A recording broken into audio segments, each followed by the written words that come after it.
Hello viewers, నమస్కారం. Welcome to law desk channel. Criminal major acts ఎన్ని ఉన్నాయి, ఏంటివి, ఈ యాక్ట్స్ ఏం చెప్తున్నాయి, సవరణ జరిగిన తరువాత వాటికి ఏమని నామకరణం చేశారు, వాటిలో ఇంతకుముందు ఎన్ని సెక్షన్స్ ఉన్నాయి, సవరణ జరిగిన తర్వాత ఎన్ని సెక్షన్స్ ఉన్నాయి, ఇలాంటి విషయాలు ఈ వీడియోలో తెలుసుకుందాం.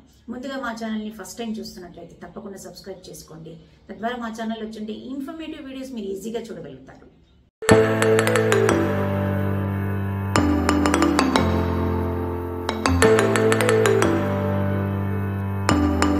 మనకుండే major acts, criminal major acts 3. దానిలో మొదటిది ఇండియన్ పీనల్ కోడ్ 1860, రెండోది క్రిమినల్ ప్రొసీజర్ కోడ్ 1973 అండ్ మూడోది ఇండియన్ ఎవిడెన్స్ యాక్ట్ 1872. ఈ 3 కలిపి క్రిమినల్ మేజర్ యాక్ట్స్ గా పిలువబడతాయి.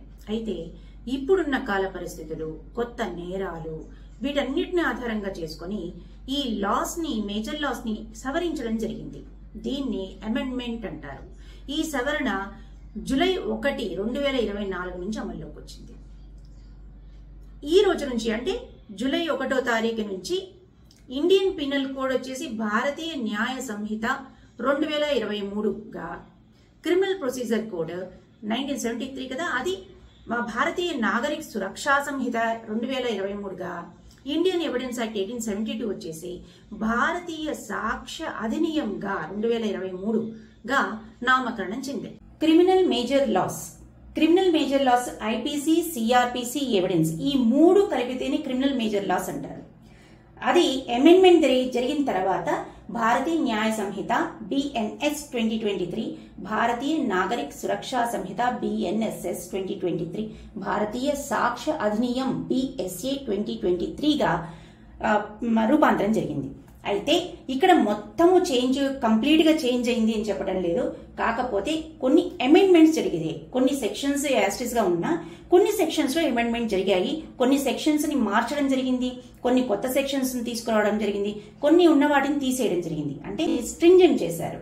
సో ఆ బేసిస్ లో ఏ రకంగా సెక్షన్స్ ని మార్చారు, చాప్టర్స్ ని, షెడ్యూల్స్ ని ఏ రకంగా తీసుకొచ్చారు అనేది ఒక్కసారి చూద్దాం. దీనిలో BNS లో ఓల్డ్ ఐపీసీగా ఉన్నప్పుడు 511 ఉన్నాయి, కొత్త అయిన తర్వాత 358 అంటే తగ్గింది ఇక్కడ. నెక్స్ట్ చాప్టర్స్ 23 ఉండేది 20 అయింది, ఇది కూడా తగ్గింది. ఇది BNS విషయానికి. నెక్స్ట్ BNSS విషయానికి వస్తే ఓల్డ్ సిఆర్పిసిగా ఉన్నప్పుడు 484 ఉండేది, BNSS అయిన తర్వాత 531 అయింది, పెరిగింది ఇక్కడ. 37 చాప్టర్స్ ఉండేది, 39 చాప్టర్స్ అయింది, ఇక్కడ కూడా పెరిగింది 2. షెడ్యూల్స్ మాత్రం 2 సేమ్ గానే ఉంది. నెక్స్ట్ ఈ BSAకి వస్తే ఎవిడెన్స్ యాక్ట్ గా ఉన్నప్పుడు 167 ఉన్నాయి సెక్షన్స్, ఇప్పుడు 170 అయింది, ఇక్కడ కూడా పెరిగింది. చాప్టర్స్ కి వస్తే 11 ఉండేది, 12 అయింది, 1 పెరిగింది. షెడ్యూల్ మాత్రం సేమ్ గా ఉంది. అయితే భారతీయ న్యాయ సంహిత, భారతీయ నాగరిక సురక్షా సంహిత, భారతీయ సాక్ష్య అధినియం ఏం చెప్తున్నాయో ఒక్కసారి చూద్దాం.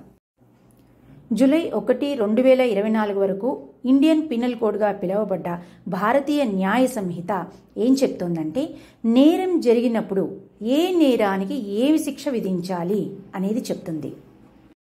అయితే రెండవది క్రిమినల్ ప్రొసీజర్ కోడ్, ఇప్పటి భారతీయ నాగరిక సురక్షా సంహిత ఏం చెప్తోందంటే, నేరం జరిగిన తరువాత ఆ నేరం చేసిన వ్యక్తిని శిక్షించాలంటే ఏ రకమైన ప్రొసీజర్ని అవలంబించాలో చెప్తుంది. అంటే FIR ఫైల్ చేసే దగ్గర నుంచి, ఛార్జ్షీట్ ఫైల్ చేసే దగ్గర నుంచి అన్నమాట.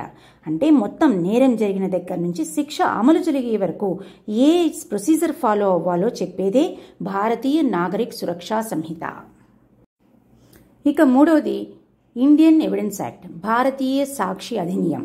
ఇది ఏం చెప్తుందంటే, సాక్ష్యాలను, సాక్షులను గురించి చెప్తుంది. అంటే ఒక నేరాన్ని ప్రూవ్ చేయడానికి ఇచ్చే సాక్ష్యము సాక్షి రూపంలో అవ్వచ్చు, డాక్యుమెంట్స్ రూపంలో అవ్వచ్చు, ఆబ్జెక్ట్స్ రూపంలో అవ్వచ్చు, ఇలా ఏదైనా సాక్ష్యాధారాలతో చూపించేదే భారతీయ సాక్ష్య అధినియం. సో చూసారు కదండి, ఈ వీడియో కనుక మీకు నచ్చినట్లయితే లైక్ చేయండి, షేర్ చేయండి, మరిన్ని వివరాల కోసం సబ్స్క్రైబ్ చేయండి, పక్కన బెల్ ఐకాన్ని ప్రెస్ చేయండి.